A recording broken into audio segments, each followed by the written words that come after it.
আসসালামু আলাইকুম। চলে এসেছি মেলায়। মেলা মানে ছোটোবেলা ফিরে যাওয়া, মেলা মানে ছোটোবেলার স্মৃতি, মেলা মানে মাটির পুতুল, মাটির হাঁড়ি, মেলা মানে গরম জিলাপি, মেলা মানে গরম পাঁপড়। কী যে মজার, আর কী যে সুন্দর, আর কী যে কল্পনা! স্বপ্নের জগতে চলে গেছি আমি, সেই ছোটোবেলা।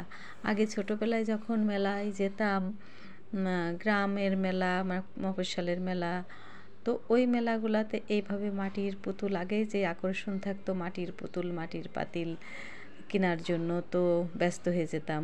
তো আগে ওইখানেই দৌড়াই চলে যেতাম। তো চলে গেছি, আজকেও আমি সেখানে যেয়ে দেখলাম কি সুন্দর করে সে কাজ করতেছে, আলপনা আঁকতেছে। তারপরে চলে আসলাম কোথায়? মেয়েদের দুর্বল জায়গায়। মেয়েদের দুর্বল জায়গা মানে মেয়েদের জুয়েলারি।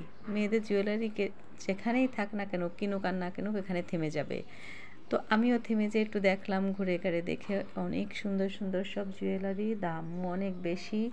তো আমি এটা কিনলাম না, না কিনে দেখে টেখে তারপর, কারণ এর মধ্যে ম্যাক্সিমাম জিনিস আমার আছে, কারণ আমি এই ধরনের জিনিস পরতে পছন্দ করি। তারপরে চলে এসেছি মেয়েদের আরেকটা কি জায়গায়, প্রিয় জায়গায়, মেয়েদের যেসব জায়গায় টানে, আচার, বিভিন্ন ধরনের আচার। মাশাআল্লাহ, এত রকমের আচার, আমি এত নাম নাম বলতে পারবো না। সব কন্টেনারে আসলে নাম লেখা ছিল, কিন্তু এত নাম পড়া আমার পক্ষে সম্ভব ছিল না, তাই আমি শুধু ভিডিও করেছি। আর ওই ছেলেটা একটু একটু করে আমাদেরকে টেস্ট করার জন্য দিচ্ছিল, আমি কয়েকটা টেস্ট করেছি। তো আমার কাছে যেটা ভালো লেগেছে, একটা মিক্সড, সবই আচার ভালো, কিন্তু একটা মিক্সড আচার, ওটা আমি কিনেছি 1000 টাকা কেজি। তারপরে চলে এসেছি পিঠা। পিঠা শীতকালে এমনি পিঠা মানে একটা আকর্ষণীয় জিনিস, অনেকেই পছন্দ করে। মিষ্টি পিঠা অনেকেই করে না, ঝাল পিঠাও আছে। তো দেখতে এত আকর্ষণীয় লাগতেছিল পিঠা, আমি অবশ্যই অত পছন্দ করি না, তারপরে দেখতে ভালো লাগতেছিল, তো ভিডিও করে ফেললাম পিঠাগুলারও। মেলা মানেই মিষ্টি পিঠা, খেলনা, জুয়েলারি, এই সবই মানে মেলার একটা আকর্ষণ থাকে। তো আমি পিঠা, অনেক পিঠা, মানে এত প্রকার পিঠা, পিঠাগুলোরও নাম আছে, সুন্দর সুন্দর নাম। তো এত আসলে নাম পড়া তো ঠিক মানে সম্ভব হয় না একটা ভিডিও করতে গেলে। তো আমি নাম না পড়েই আমি পিঠাগুলো ভিডিও করে চলে এসেছি মেয়েদের আরেকটা জায়গায়, ঘরের সাংসারিক জিনিস। মেয়েরা মেলায় গেলে আর কিছু কিনুক না কিনুক, সাংসারিক কিছু না কিছু কিনবে। তো আমিও কিছু কিনে ফেললাম। আর মেন আকর্ষণ ছিল এইটা, মাছ। আপনারা বিশ্বাস করতে পারবেন না, মাছগুলো আসলে আমি ফোনের ক্যামেরা দিয়ে আমি ওইভাবে ভিডিও করতে পারিনি। মাছগুলো মানে আমার থেকেও বড়, মানে আমার হাইট হচ্ছে 5 ফিট 3।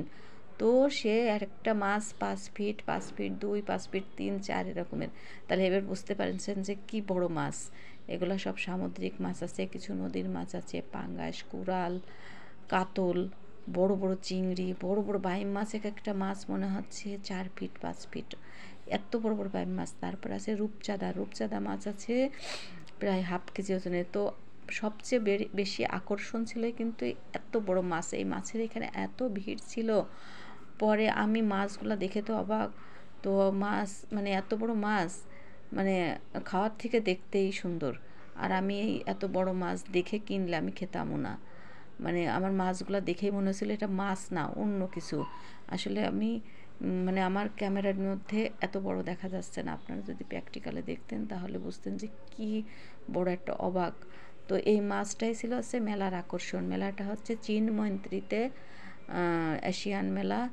তো এইখানে হচ্ছে এই ধরনের আকর্ষণীয় জিনিস সব। তো আমি গিয়েছিলাম, গিয়ে আমি আর কি করব, কিছু টুকিটাকি জিনিস কিনেছি আর ভিডিও করেছি আপনাদের দেখানোর জন্য। আপনারাও দেখতে পারেন, যেতে পারেন, যারা কাছাকাছি থাকেন ঢাকায় চীন মন্দিরিতে, তারা যেয়ে দেখতে পারেন। মেলায় গেলে এমনি মানুষের মন ভালো হয়ে যায়, আর যারা বড় তাদের তো ছোটোবেলার কথা মনে পড়ে যায়। তো আমারও মেলায় যেয়ে অনেক কিছু দেখেই ছোটোবেলার কথা মনে পড়ে গেছে। তো সব মিলে আমার খুব ভালো লেগেছে, আর আপনাদেরকে ভিডিও করে দেখালাম। আসসালামু আলাইকুম, ভালো থাকবেন।